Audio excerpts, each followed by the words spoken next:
అసలు సాధన అంటే ఏమిటి? ఆధ్యాత్మికత అంటే ఏమిటి? వేరే భజనలు చేయకుండా స్వామీజీ కీర్తనలే మీరు ఎందుకు ఎంచుకున్నారు? భజన ద్వారా కూడా ముక్తిని పొందవచ్చా? భజనల వల్ల కలిగే ఉపయోగాలు ఏమిటి? తర్వాత స్వామీజీ భజనలలోని విశిష్టత ఏమిటి? భజన ప్రయాణం గురించి వివరించండి. భజన ప్రయాణము అంటే మీకు ఇందాక మనం చెప్పుకున్నట్టుగా 2006లో బాబాగారి మందిరంలో ఒంటరిగా కూర్చుని స్వామీజీ వారి అనుగ్రహంతో, సాయినాథుల వారి అనుగ్రహంతో చేసుకోవటం జరిగేది. ఆ తర్వాత అక్కడ 2, 3, 4, 5 అలా భక్తులు వస్తూ ఉండేవారు. అంటే గురువారాలు, పర్వదినాలలో మాత్రము చాలామంది చేరుకునేవారు. అయితే ఆ మార్గంలో అలా పోతూ ఉంటే ఆ భజనకు వచ్చిన వాళ్ళు మీరు బయట కూడా చేస్తారా అని అడగటంతో మండపాల్లోనే కాకుండా, ఆలయ ప్రాంగణాల్లోనే కాకుండా, అంటే మనం అన్ని క్షేత్ర దర్శనాలు చేసుకుని ఆ పలానా క్షేత్రంలో అక్కడ భజన చేయడం కూడా జరుగుతూ ఉండేది. అంటే కాశీకి వెళ్ళాము, కాశీ దగ్గర కూర్చుని అందరం భజన చేసుకోవటం, అలాగే తిరువన్నామలై రమణ మహర్షుల మందిరంలో, రమణ ఆశ్రమంలో కూడా చేయటము, అదంతా వారి అనుగ్రహమే. అలాగే ఖండోబా మందిరంలో సాక్షాత్తు షిరిడి సాయినాథుల వారి అనుగ్రహంతో చేయటము, అలా చేస్తూ పోతూ ఉన్నప్పుడుగా ఆ డివోటీస్ అంటే భక్తులు అన్న మీరు బయట కూడా వచ్చి చేస్తారా అన్నప్పుడు విశ్వమండలి నుంచి లేక మన దత్త అప్పాజీ నుంచి ప్రేరణ, అనగాదత్త స్వామి యొక్క అనుగ్రహ ప్రేరణతో మనం ఇళ్ళలకు వెళ్ళడం మొదలెట్టాము. ఆ ఇంటిలో అక్కడికి మన 5 నుంచి 10 మంది 15 మంది సభ్యుల దాకా అందరం చేరుకోవటము, అలాగే వారు కూడా వారి పరిచయస్తుల్ని, కుటుంబ సభ్యుల్ని వారు కూడా పిలుచుకోవటము. ఒక పండుగ వాతావరణం. భజన అనేది ఒక పండుగ, సత్సంగము అనేది ఒక పండుగ, భగవత్ పండుగ అనేటువంటి భావన స్వామీజీ వారి అనుగ్రహంతోనే జరుగుతోంది. అలా చేసుకుంటూ ఇళ్ళల్లో మనం చేయటం జరుగుతూ వస్తున్నది. అయితే ఈ ఇల్లులు అంటే ఏ ఇంటికంటే ఆ ఇంటికి వెళ్తారా అనేటువంటి ప్రశ్న కూడా మీకు రావచ్చు. ఇక్కడ ఏ ఇంటికి వెళ్ళాలన్నా నాకు తెలిసి అంటే ఇంతవరకు ఫలానా ఇంటికి వెళ్ళాలనో ఫలానా ఇంటికి వెళ్ళొద్దు అనేటువంటి భావన అయితే రాలేదు. అయితే ఫలానా ఇంటికి వెళ్తున్నది మాత్రము ప్రేరణ అప్పాజీ వారు ఇవ్వటము జరుగుతోంది. ఎందుకు? దానికి ఉదాహరణ ఏంటంటే స్వామీజీ వారు చెప్పారు, ఎక్కడైతే భజనలు జరుగుతాయో అక్కడ ఐశ్వర్యము, కళ్యాణము, సకల అభిష్టాలు జరుగుతాయి లౌకిక పరంగా, అలాగే అలౌకిక పరంగా కూడా పరిణితి సాధిస్తారు అని మన దత్త అప్పాజీ వారు చెప్పడం జరిగింది. ఎందుకంటే అప్పాజీ వారి భజనలో యోగము, వేదము 2 కూడా నిక్షిప్తమై ఉన్నాయి. అలా చేస్తూ ఆ ఇంటికి లేక ఆ జరుగుతున్న స్థానంలో కానీ స్థలంలో కానీ పాజిటివ్ వైబ్రేషన్స్ అనుకోవచ్చు, అలాగే వారి అభిష్టాలు కూడా తీరటం జరుగుతూ ఉండడం జరిగింది. ఇది ఒక యోగం అని అనుకుంటాము. ఈ యోగానికి వారి అనుగ్రహం అంటే స్వామీజీ వారి ప్రేరణే ముఖ్యం. అయితే అప్పాజీ వారు మొదట్లో బాబా గారి డివోటీస్ దగ్గర మనం చేయటము, ఆ తర్వాత ఎవరు ఏ గురు సాంప్రదాయంలో ఉన్నా మనకు విరుద్ధ భావం లేదు. ఇది చాలా ముఖ్యమైన విషయం. అంటే చాలామందికి ఏమనుకుంటారంటే గణపతి సత్యానంద స్వామీజీ వారి శిష్యులు ఇంట్లోనే చేస్తారా వీరు అనేటువంటి భావన కూడా ఉంటుంది. అలాంటి భావన, విరుద్ధ భావం ఏమీ లేదు. సత్సాయి బాబా గారి శిష్యుల ఇంట్లో మనం జయనామూల సంకీర్తన చేశాము, అలాగే శ్రీరామకృష్ణ పరమహంస మహారాజుల శిష్యుల ఇంట్లో చేశాము, మరి అలాగే పత్రి మహర్షి గారి శిష్యుల ఇంట్లో కూడా చేశాము, అలాగే మహావతార్ బాబాజీ మహారాజుల యొక్క శిష్యులలో చేశాము, అలాగే అప్పాజీ వారి శిష్య బృందంలో వారి శిష్యుల ఇళ్లలో కూడా జరగటము లేక చేయటం జరుగుతుంది. అయితే మనం ఇందాక చెప్పుకున్నట్టుగా ఎక్కడా కూడా మనం ఏది ఆశించకుండా నిష్కామ కర్మను అప్పాజీ వారు అనుగ్రహంతో నేర్పించారనే నేను అనుకుంటూ ఉన్నాను. ఎందుకంటే భజన చేయటము వచ్చేయటమే తప్ప మన సాంప్రదాయంలో ఇక ఎటువంటి ఆ, ఆపేక్షలు ఆశలు ఏవి ఉండవు. అంతేకాకుండా మీరు ఇందాక అన్నట్టుగా మనకు ఒక క్రమబద్ధీకరణ ఉంది, ఒక డిసిప్లిన్. అంటే ఓ చోటికి భజనకి వెళ్ళినప్పుడు ఒక 5 నిమిషాలు ముందు చేరుకోవటము, అలాగే భజన అయిపోయిన తర్వాత 10 నిమిషాల్లో అందరం కూడా విడిపోవటం, అంటే వారి వారి ఇళ్ళకు వెళ్ళిపోవటము డివోటీస్ అనేది మన సాంప్రదాయం. అంతేకాకుండా భజనలో ఉన్నప్పుడు ఫోన్లు అవి ఎత్తకుండా ఉండడం, అలాగే అంటే ఎటువంటి లౌకికపరమైనటువంటి ఆలోచన కానీ లౌకికపరమైనటువంటి మాటలు కానీ ఏవి రాకుండా ఉండటానికి తగిన చర్యలు స్వామీజీ వారే తీసుకుంటున్నారు.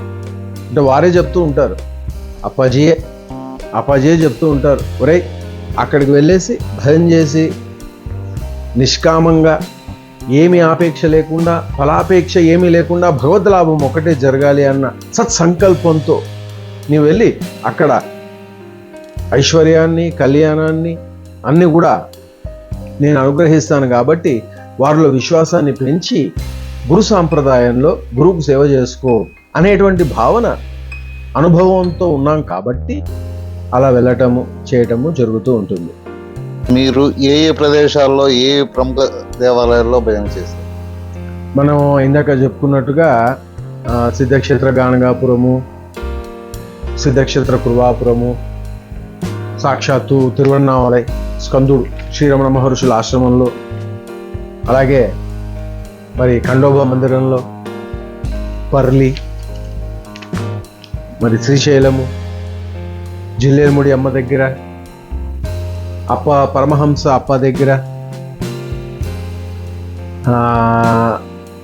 ఇక ఇలా అంటే ప్రతి పుణ్యక్షేత్రములోనూ దర్శనం చేసుకోవటము, అక్కడ మనము ఈ సేవ చేసుకోవటము జరుగుతూ ఉంది. భజనల వల్ల కలిగే ఉపయోగాలు ఏమిటి? తర్వాత స్వామీజీ భజనల్లోని విశిష్టత ఏమిటి? వేరే భజనలు చేయకుండా స్వామీజీ కీర్తనలే మీరు ఎందుకు ఎంచుకున్నారు? ఇది ఒక అద్భుతమైనటువంటి ప్రశ్న స్వామీజీ వారే అడిగిస్తున్నారేమో అనిపిస్తుంది. ఇది చెప్పాలి అని అంటే స్వామీజీ సాక్షాత్తు అవతారం, వారు అవతారమే, వారే అపర దత్తాత్రేయులు. ఇక భౌతిక శరీరంతో మనకు అలా కనపడుతున్నారు కానీ వారే అపర దత్తాత్రేయులు. ఇక దాంట్లో సంశయము లేదు, ఇక దాని గురించి చర్చ లేదు. వారు సాక్షాత్తు అపర దత్తాత్రేయులు వారే. అయితే వారు అనుభవం చెంది విశ్వమండలిలోంచి తీసుకొచ్చిన కీర్తనలు వేదము యోగము నిక్షిప్తంగా నిగూఢంగా 72,000 నాడులను శుద్ధి చేసేటువంటి ఆ పదజాలము అది అమృతం. అందుకని 72,000 నాడులు శుద్ధి చేసే భజనలు అప్పాజీ వారివే అని చెప్పుకోవచ్చు. అంతేకాకుండా ఇక విశిష్టత ఏంటి అని అంటే సాధన మనకు తెలియకుండానే భజన చేస్తూ ఉన్నప్పుడు ఎన్నో రకమైనటువంటి ప్రక్రియలు జరుగుతూ ఉంటాయి. ఉదాహరణకి హీలింగ్ అనొచ్చు. అప్పాజీ వారు మ్యూజిక్ థెరపీ, మ్యూజిక్ హీలింగ్ అంటారు. భజన్స్ ద్వారా హీలింగ్, అలాగే ఏ ఆలోచన లేకుండా కట్టడి చేసేటువంటి యంత్రము, మంత్రము, ఇక తంత్రము అన్నీ కూడా అప్పాజీ వారు ఆ వేదాల్లోంచి అనుభవం చెంది మనకి కీర్తనలు ఇచ్చారు. అయితే ఒక పారి ఎప్పుడో చాలా చిన్నప్పుడు అప్పాజీ వారు ఓ మాట చెప్పారు. నా భజనలు, నా అంటే ఇక్కడ అప్పాజీ వారు ఎప్పుడు నా అని చెప్పరు, స్వామీజీ అని అంటారు. అది వారి నిరహంకార స్థితి. వారి నుంచి అప్పాజీ నుంచి నేర్చుకోవాల్సినవి ఎన్నో ఉన్నాయి. దాంట్లో ఒక పారి ఒరే స్వామీజీ భజన్స్ చేసిన తర్వాతే మీరు ఇక వేరే ఏ భజన్స్ అయినా చేయండి, స్వామీజీ వారి కీర్తనలన్నీ కూడా నేర్చుకుని పాడిన తర్వాత మీరు ఏవైనా పాడచ్చు. అయితే అవధూత దత్తపీఠంలో నాకు తెలిసి 4,000 పైచులకు కీర్తనలు, అలాగే మన భజనమాల యాప్లో ఒక 2,400 పైన కీర్తనలు అంటే రెండు మిక్స్డ్గా. ఇన్ని కీర్తనలు పాడటం ఒక జీవితం సరిపోదు. ఈ పాటలు, ఈ కీర్తనలు, భజనలు అయిన తర్వాత వేరే భజన్స్ చేయండి అని స్వామీజీ వారు చెప్పింది మా మనస్సులో, హృదయాంతరాల్లో హత్తుకుపోయింది. ఇప్పుడు అప్పాజీ కీర్తనలు చేయటం ఒకటే భాగ్యంగా, అనుగ్రహంగా, మన జయనామగుణ సంకీర్తనలో భాగంగా. అసలు జయనామగుణ సంకీర్తన అంటేనే అప్పాజీ వారి కీర్తనలు అనేటువంటి ముద్ర పడటము, అది మరి శ్రీరామకృష్ణ పరమహంస మహారాజులు, మన దత్త అప్పాజీ వారి అనుగ్రహము అని నేను అనుకుంటూ ఉన్నాను. అన్నయ్య, ఇప్పుడు భజన ద్వారా, లేకపోతే రకరకాల ధ్యానం ద్వారా, లేకపోతే ఇంకో క్రియాయోగం, ఇంకో యోగం, వీటి ద్వారా ముక్తిని పొందామని చెప్తారు. ఈ భజన ద్వారా కూడా ముక్తిని పొందవచ్చా? ఇంకొక అద్భుతమైన ప్రశ్ననే అనుకోవచ్చు. భజన ద్వారా ముక్తిని పొందవచ్చా? ఇది అందరూ జగద్గురువుల దగ్గర నుంచి, శ్రీరామకృష్ణ పరమహంస మహారాజుల దగ్గర నుంచి, మన సమస్త గురుమండలి, మన దత్త అప్పాజీ వారు కూడా ఎన్నోసార్లు చెప్పడం జరిగింది, భజన ద్వారా ముక్తిని పొందవచ్చు. అయితే దానికి మొట్టమొదటిగా మనం తెలుసుకోవాల్సింది ఏంటంటే, అసలు సాధన అంటే ఏమిటి, ఆధ్యాత్మికత అంటే ఏమిటి? సాధన అనేది ఒక మన సంస్కారానికి అనుగుణంగా ఏర్పరుచుకుని ఒక క్రియ. ఇక అది అభ్యాసం ద్వారా సాధన అవుతుంది. ఏదైనా సరే అభ్యాసం ద్వారా సాధన అవుతుంది. ఇక రెండవది, ముక్తి అవుతుందా? అసలు ఆధ్యాత్మికత అంటే ఏమిటి? మనను మనము మార్చుకోవటమే ఆధ్యాత్మికత. అందుకే స్వామీజీ వారు ప్రతి కీర్తనలో సచ్చిదానంద అంటారు. సచ్చిదానందం అనేది ఒక స్థితి. సత్ అంటే ఇంగ్లీష్లో ట్రుత్ అని, సత్యం. చిత్ అంటే విజ్డమ్, జ్ఞానం అని. చిత్తము అంటే బుద్ధి, జ్ఞానము. ఆనందము అంటే ఇంగ్లీష్లో బ్లిస్ అని.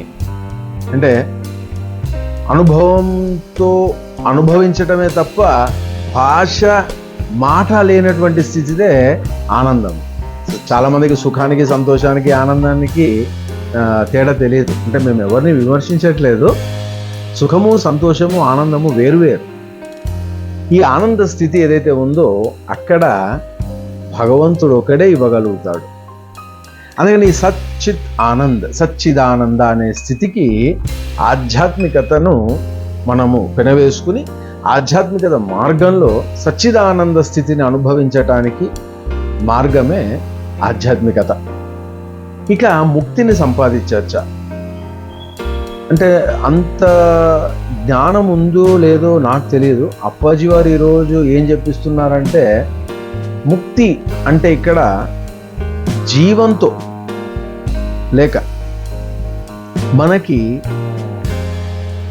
నిరహంకార స్థితిలో ఉండిపోయి, అంటే అహం అనేటువంటి తాడు కూడా, ఆ భావన కూడా లేకుండా సంపూర్ణంగా భగవంతునితో లయించటమే ముక్తి అనుకుంటాను నేను. అయితే ఈ ముక్తిని ముందు పొందాలి అని అంటే ఎక్కడో లేదు, మన మనస్సులోనే, మన లోపలే అది ఉంది. ఏది మనం దగ్గర చెప్పుకున్న సచ్చిదానంద స్థితి. ఈ సచ్చిదానంద స్థితిలో ఐక్యమైపోతే ముక్తి. అంటే స్వామీజీ వారు కానీ ఠాకూర్ కానీ చెప్తూ ఉంటారు, జనన మరణ చక్రాల నుంచి విముక్తి అవ్వటమే ముక్తి. ఎందుకంటే భౌతిక శరీరంతో వచ్చిన ప్రతి మనిషి ఎంతో అంత సఫరింగ్స్తోనే ఉంటాడు. అంటే ఆ లౌకిక పరంగా ఏవైతే క్రియా సంస్కారాలు జరుగుతున్నాయో అవన్నీ కూడా అనుభవించటానికే వచ్చాము. ఈ అనుభవిస్తున్నప్పుడు కొన్ని మార్లు సంతోషంగాను, కొన్ని మార్లు దుఃఖభూయిష్టంగాను, కొన్ని మార్లు అనుకోని సంఘటనల ద్వారాను, కొన్ని మార్లు జరుగుతున్నవి చాలా ఇష్టానుసారంగాను, ఇలా రకరకాల భిన్నమైనటువంటి సంస్కారాల జ్వాలలో అనుకోవచ్చు. ఇరుక్కోవటం కానీ లేకపోతే దాంట్లో కుదించుకుపోవటం కానీ జరుగుతుంది. అందుకే స్వామీజీ వారు అంటారు, భగవాన్ ఈజ్ ఇన్ఫనైట్. ఒక్క పరిణితి లేనిది, శాశ్వతమైనది ఒక్క భగవంతుడే. మిగతావన్నిటికీ కూడా పరిమితి ఉంది, లిమిటేషన్ ఉంది. ఒక్క భగవంతుని యొక్క అనుగ్రహము, భగవంతునితో ఐక్యము మాత్రమే సచ్చిదానందం. అందుకని భజన ద్వారా ముక్తిని పొందొచ్చు. భజన సాంప్రదాయంలో ఎంతో మంది అలా తరించారు. సాక్షాత్తు అన్నమాచార్యులు వారు, లేక త్యాగరాజస్వామి వారు, మీరాబాయి, ఇలా ఎంతో మంది, తుకారం, భక్త తుకారం, వీరందరూ కూడా సాధించారు.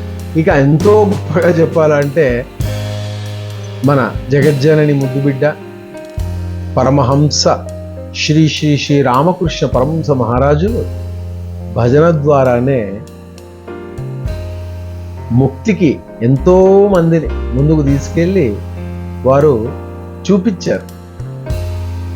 వారు విశ్వాసము కూడా ఏర్పడడానికి కావాల్సిన సాధనంతా కూడా వారు చేశారు, చేయించారు.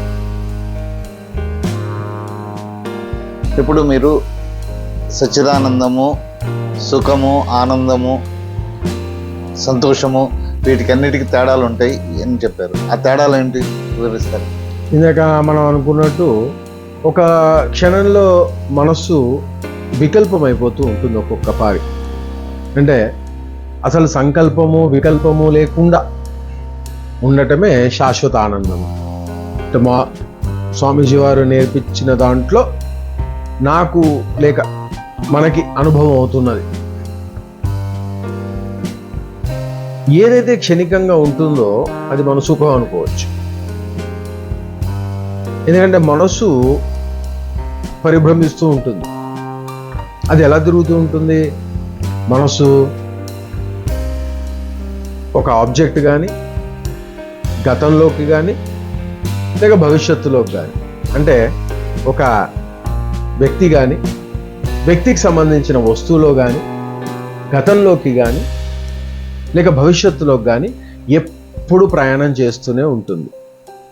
ఈ మనస్సుకు నచ్చినప్పుడు జరిగే సంఘటన మనస్సు పులకరింత చెందినప్పుడు సుఖంగాను, ఎంతో సమయం ఎక్కువగా కేటాయించినప్పుడు లేక ఎక్కువగా అనుభవం చెందినప్పుడు సంతోషంగాను, మన మనస్సుకు నచ్చకుండా జరుగుతున్నవి మన కళ్ళ ముందు మనకు జరుగుతున్న అనుభవం అవుతున్నప్పుడు దుఃఖభూయిష్టంగాను మనం వ్యత్యాసం చూపించుకోవచ్చు. ఇక ఆనందం అంటే అది పరమానందము. ఆ పరమానందము ఒక్క భగవంతుడే. ఎక్కడైతే భగవద్నామం జరుగుతుందో, ఎక్కడైతే దత్తనామం జరుగుతుందో, ఎక్కడైతే నామగుణ సంకీర్తన జరుగుతూ ఉంటుందో అక్కడ శాశ్వతమైన సచ్చిదానంద స్థితి ఇస్తాను ఉంది అని మన అప్పాజీ వారు ఎన్నో మార్లు మనందరికీ కూడా చెప్పడం జరిగింది.